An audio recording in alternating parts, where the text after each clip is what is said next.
ॐ रजताचल शृङ्गाग्र मध्यस्थायै नमो नमः। हिमाचल महावंश पावनायै नमो नमः। शङ्करार्धाङ्ग सौन्दर्य शरीरायै नमो नमः। लसन्मरगद स्वच्छ विग्रहायै नमो नमः। महातिशय सौन्दर्य लावण्यायै नमो नमः।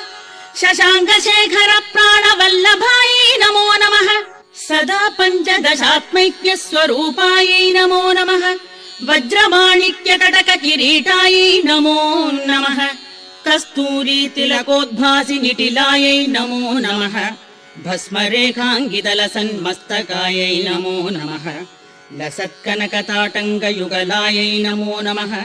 विकचाम्भोरुहदललोचनायै नमो नमः। शरच्छाम्बेय पुष्पाभनासिकायै नमो नमः। मणिदर्पण सङ्काश कपोलाय